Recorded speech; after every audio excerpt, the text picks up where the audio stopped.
I'm Jonathan with Nomadic Cooling, and this is a different type of video.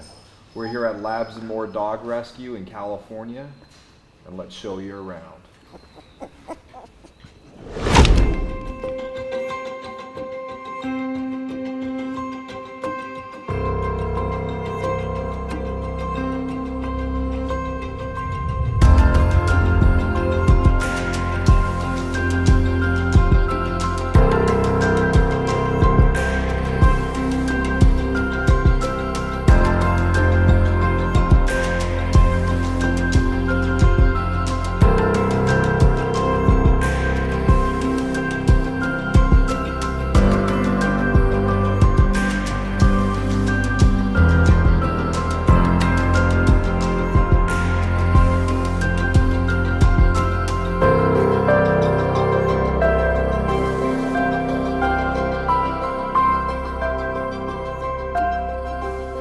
Okay, Kenny, we are at Bill Loop in Phoenix, Arizona, and we're here with Tank.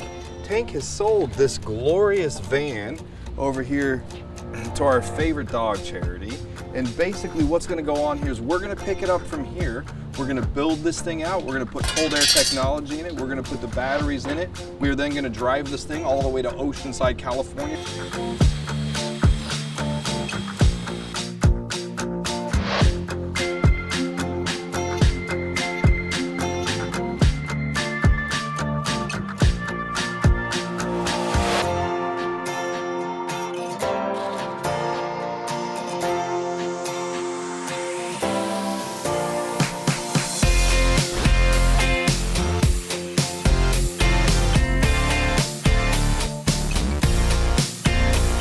You got any cameras?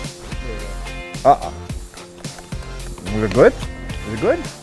All right, here's the thing, Kenny. It is, now, I know I told you that I'd be ready to go at 4 a.m. It turns out it's 10:15 and we're just about ready to go. So I would say we're right on time. Where we're going, Kenny, is what you asked me to talk about right now. We are on our way to Oceanside, California to deliver this beautiful van to the dog rescue. So Kenny, if you're ready to come with me and these two beautiful puppies, the old Roxy and Gunner, let's go on a little trek to Oceanside, California.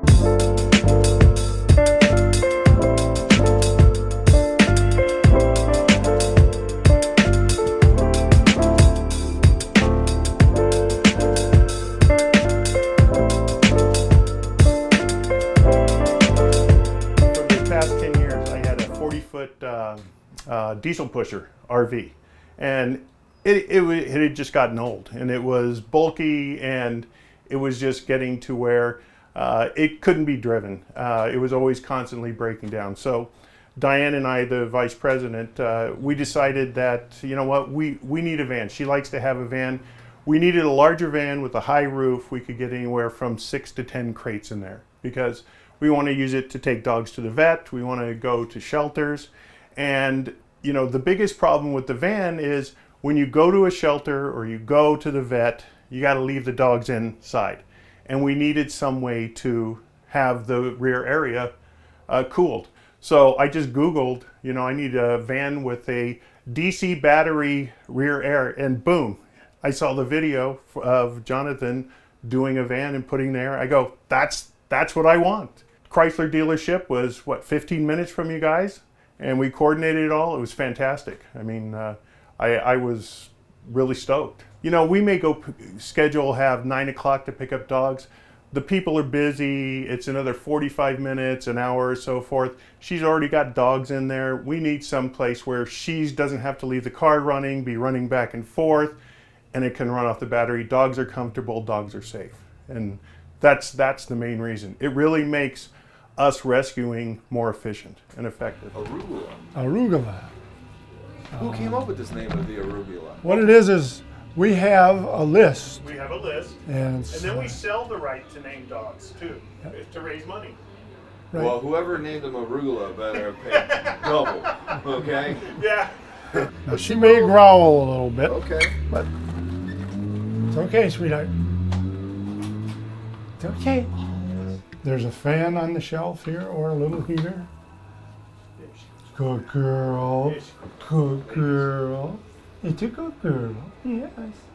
So the first thing you do is they go into the washroom and they get cleaned off. And there could be diseases on them, there could be ticks on them, exposed injuries. We need to get soap and water and clean them out. Once they're clean, they come into the medical room for an evaluation. They're inspected from their legs, from their head to their toe to their tail, underneath their belly, everything. We look for any sort of anomaly that the dog may be injured and needs medical attention. We put them on this board here. You can see it starts with what kennel are they going in, their name, what medications they may be on, when do they come in, and then some notes about, when they have to be altered, when they're going to have their vaccination. We do our own vaccinations of the dogs for parvo, DHPP. They go out in the play yards 3 times a day. They get walked around the property. We built a trail around the property. It's about 1 mile long, and it's up and down in hills. And our whole philosophy is a tired dog is a good dog. We try and make it transition them into an environment they'll be in a home. We started back in 2011, and we figured, like I said, we'd do 200 to 400 dogs a year. And now we're up to saving 2,000 dogs per year. And that's rescuing and rehoming those dogs, getting them into their forever home. So in San Diego County, we feel like we've made a dent in the ability of the county to go no-kill.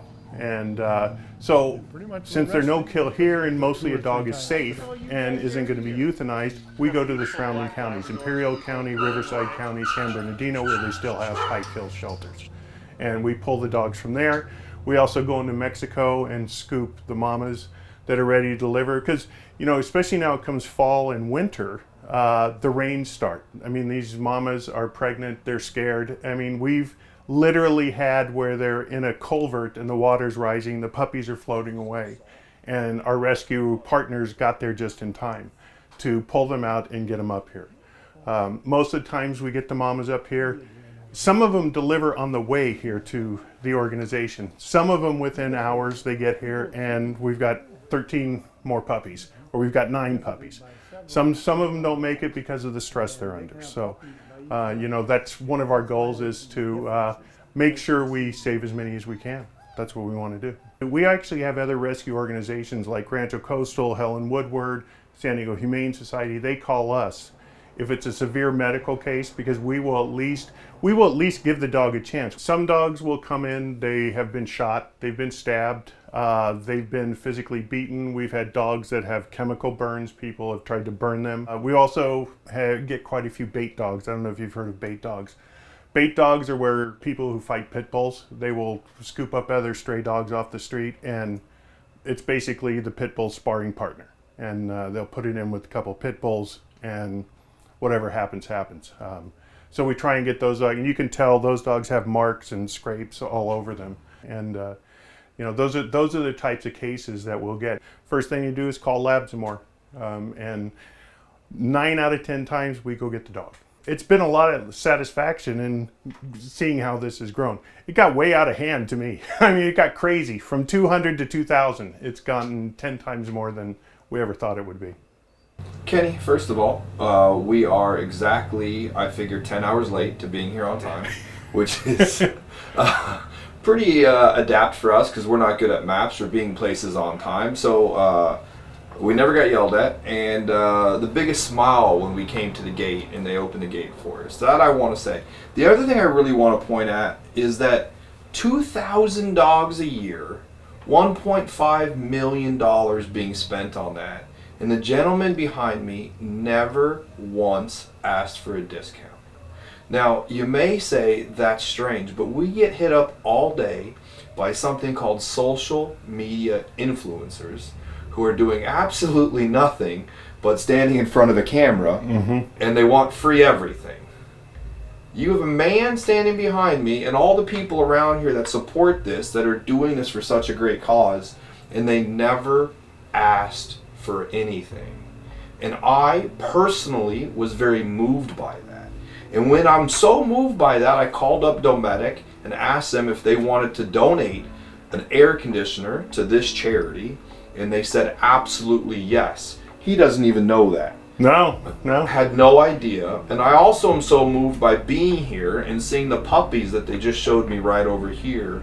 Nomadic Cooling is donating all the work that is done, or was done, to install the air conditioner, but we're also going to donate all the electrical components inside the package Wow. and the delivery. What? So thank you. I know he's probably shocked right now. It was a pretty big bill. Yes. But this really goes for, thank you for everything that everybody in this facility does. Thank you for taking care of these dogs. And more importantly, thank you for being you.